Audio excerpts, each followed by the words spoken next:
یہ میں پڑھ رہا تھا کہ ہارون الرشید حضرت داؤد تائی کی خدمت میں گیا رحمۃ اللہ تعالی علیہ، تو جا کے نہ کہتا حضور ان کو نصیحت کرو.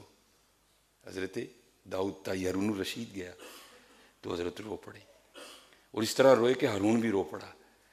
تو عرض کرتا ہے حضور میں آیا ہوں کہ مجھے کوئی نصیحت فرمائیں، تو اینا روئے ہو کہ میں نے بھی روا چھڑیا جی. آپ نے فرمایا داؤد تجھے کیا نصیحت کرے، کل بازار میں چلتے ہوئے میرا پاؤں ایک مسلمان کے پاؤں پہ آ گیا، میں تو خود اللہ سے معافی مانگ رہا ہوں. یہ نہ سمجھو کوئی ایک ایسا تھا، یہ سارے ہی ایسے تھے، یہ سارے اللہ کے دوست تھے.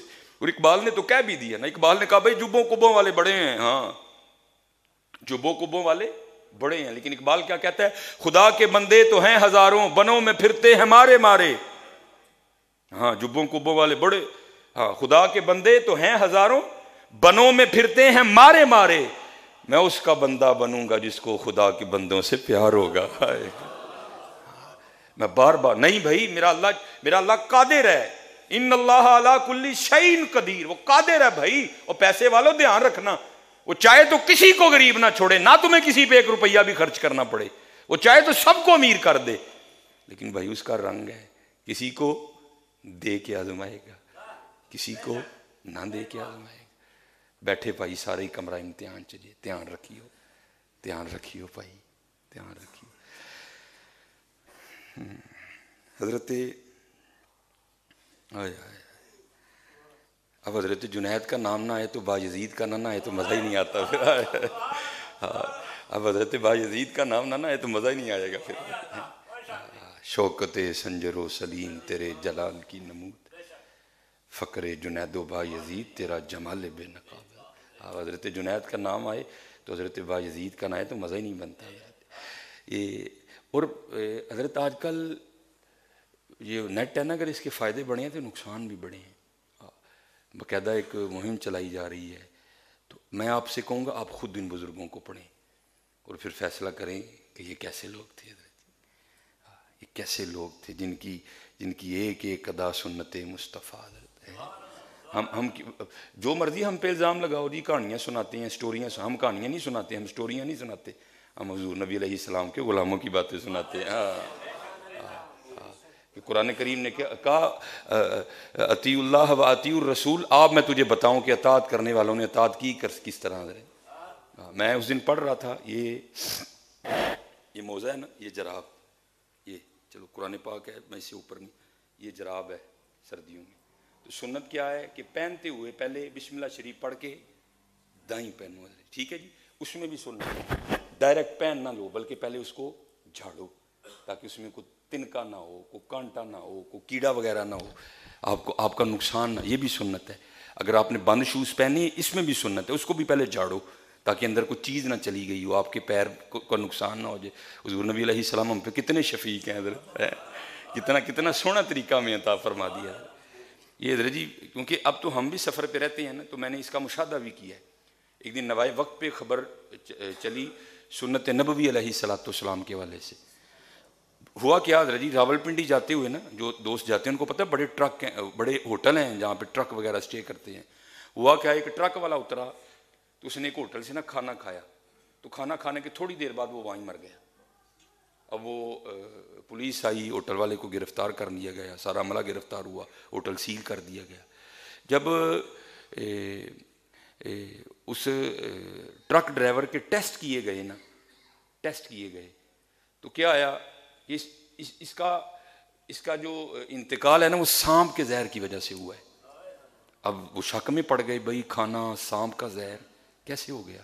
جب اس کی مزید ٹیسٹ کیے گئے تو اس کی انگلیوں پہ سانپ کا زہر لگا ہوا تھا. اب ان کو حیران بھائی انگلیوں کے سانپ کا زہر کیسے لگ گیا.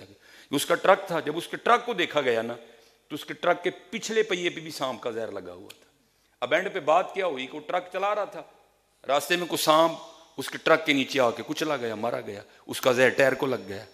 اب آپ کو پتہ ہے کہ ڈرائیوروں کی عادت ہوتی ہے جب آتے ہیں نا تو آ کے پہلے ہوائیں وغیرہ چیک کرتے ہیں. اس نے بھی آ کے اپنے ٹائروں کی ہوا چیک کی تو ظاہر ہاتھ ٹائر کو لگ گیا، تو زہر اس کے بھی ہاتھ کو لگ گیا. اب نبی علیہ السلام کی سنت ہے کہ کھانے سے پہلے ہاتھ دھو لو.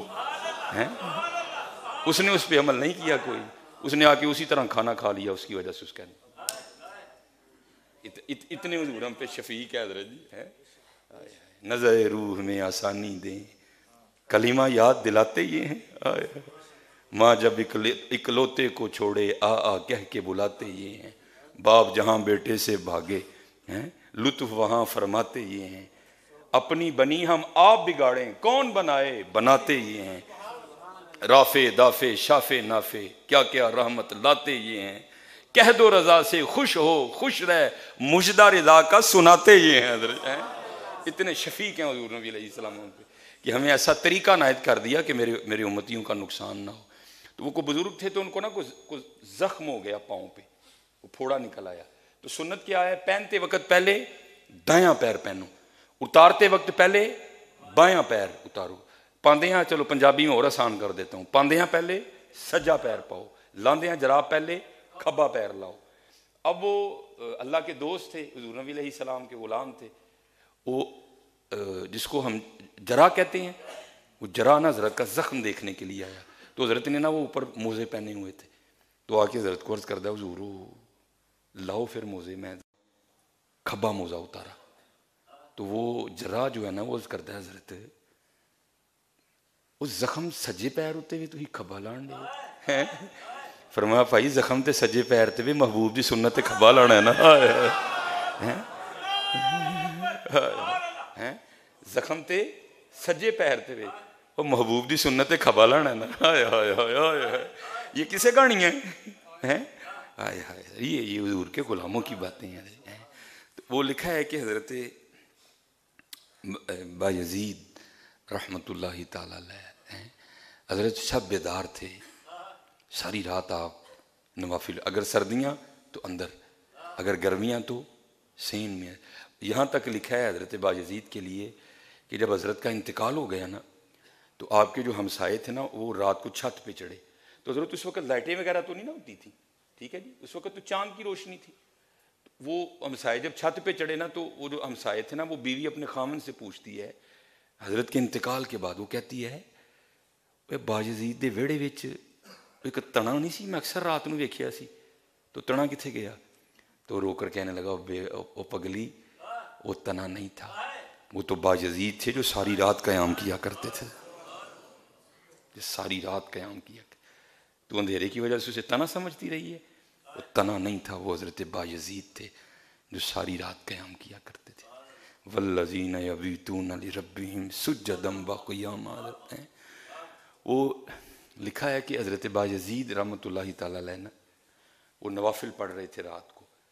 تو آپ کا جو ہمسایہ نا وہ غیر مذہب تھا، مسلمان نہیں تھا وہ. تو رات کو نا مسلسل ہمسائے کے گھر سے رونے کی آواز آئی. تو حضرت عبادت کرتے رہے، لیکن آپ نے کہا نہیں، اس وقت دروازے پہ دستک دینا غیر مناسب ہے، صبح دیکھیں گے. جب دن چڑھا نا تو حضرت بایزید نے غیر مسلم ہمسائے کے دروازے پہ دستک دی. تو اس وقت تو جو غیر مسلم تھے نا حضرت، اب تو شرم و حیا کا ہم نے جنازہ نکال دیا حضرت. نظر آئیں چند بے پردہ مجھ کو بیبیاں، اکبر غیرت قومی سے زمین میں گڑ گیا. میں نے پوچھا بی ہو تمہارا پردہ کدھر گیا؟ کہنے لگیں عقل پہ مردوں کے پڑ گیا. اب تو ہم نے غیرت کا جنازہ نکال دیا ہے، ہم نے غیرت کا جنازہ نکال دیا. اللہ معاف فرمائے. ہماری بچیاں ہمارے سامنے اس طرح کہ انہیں دیکھتے ہوئے شرم آتی ہے. اللہ معاف فرمائے. اب اپنی بیٹیوں کی ٹانگیں ہم نہیں دیکھنی ہیں، اب اس سے آگے میں نہیں بول سکتا.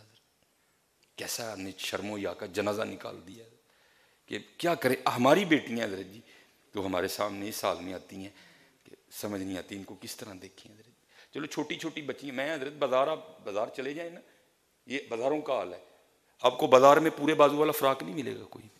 چلے جائیں بازار آپ، اللہ ماشاء اللہ شاید کسی کے پاس ہو. کیوں بڑھ صاحب غلط نہیں کی تھی، ہمارے بڑھ صاحب بھی بیٹھے ہیں، دکانوں والے ہیں وہ بھی. آپ کو نہیں ملے گا حضرت بازو والا فراق بچی کا، ہے ہی نہیں معاملہ کوئی بھی. تو جو ہے نا شرم و یا کا جنازہ نکال دیا حضرت انہوں نے. تو اس وقت غیر مسلم بھی پردہ ہی کرتے تھے. تو وہ باپردہ خاتون نکلی. حضرت نے پوچھا ساری رات آپ کے گھر سے رونے کی آواز آتی رہی ہے بچے کی، کیا ہوا، خیر تو ہے؟ وہ کہتی ہے میرا خاوند یہاں نہیں موجود، وہ کسی غرض سے نہ شہر سے باہر ہے، اس کی غیر موجودگی میں بچے کی ولادت ہوئی ہے، تو اب میرے پاس تو کوئی معاملہ ہے نہیں، میں بھی کئی دنوں سے بھوکی ہوں، دودھ نہیں آ رہا، بچہ بھوک سے بھی رو رہا تھا، اور آج گھر سے تیل بھی ختم ہو گیا، میں چراغ نہیں جلا سکی، دیا نہیں روشن کر سکی، بچہ بھوک اور اندھیرے کی وجہ سے روتا رہا۔ حضرت باجزید ڈر گئے، باجزید تیرے نفلندہ کی کرنا ہے، یہ تیرے مساعدہ ہے حالت ہیں، کل حضور کو جا کے کیا منہ دکھائے گا؟ صحابہ کہتے نہیں نبی علیہ السلام نے ہمسائے کے لیے ہمیں اتنی وصیت کی، اتنا ہمیں سمجھایا، اتنا ہمیں ڈرایا، ہمیں ڈر لگ رہا تھا حضور نبی علیہ السلام کہیں ہمسائے کو وراثت میں شریک نہ کر دیں، وہ کل تو کیا جا کے رسول اللہ کو منہ دکھائے گا؟ کل اللہ کا سامنا کس طرح کرنا ہے؟ یہ حال تیرے ہمسائے کا کہ ماں بھوکی ہے، دودھ نہیں آیا، بچہ بھوکا بھی ہے اور اندھیرے سے بھی روتا رہا ہے۔ حضرت گئے، سارا کچھ خرید کے اس کو لا کے دیا اور معافی بھی مانگی، کہا کہ ضرورت پڑے گی تو باجزید جاتے رہے، خبر گیری کرتے رہے۔ وہ خاوند آ گیا، اب ظاہر اس کو بھی پتا تھا کہ کیا معاملہ، وہ آ کے نہ کہتا ہے پچھوں وہ بھی پریشانی ہوئی ہونی ہے، انہیں کہا نہیں بس ایک دینی ہوئی ہے، پھر نہیں ہوئی ہے۔ اس نے کہا کیوں؟ اس نے کہا پھر باجزید نے پریشانی ہونے ہی نہیں دی مجھے۔ باجزید نے خبر گیری کی، اس نے بتا دیا کہ قرآن والے کیسے ہوتے ہیں، اس نے بتا دیا کہ مسلمانوں کا کردار کیا ہوتا ہے۔ وہ لکھا ہے کہ وہ نا باجزید رحمۃ اللہ تعالی علیہ کا شکریہ ادا کرنے آیا، حضرت باجزید اس کے سامنے رو پڑے، بھائی میں نے 10 تو انہوں معاف کر چھڑے ہیں نا، تو 10 تو انہوں معاف کر چھڑے ہیں نا، اب بھائی تیری بیوی بھوکھی رہی، دودھ نہیں آیا، بچہ بھوک نہ رویا، پھر بچہ نیرے نہ رویا، میں تیرا ہمسایا ہاں، معاف کر چھڑے ہی نا میں نے۔ وہ کہتا ہے حضور معافی موفی دی گل تے بعد چ کرانگے، پہلے کلمہ پڑھاؤ۔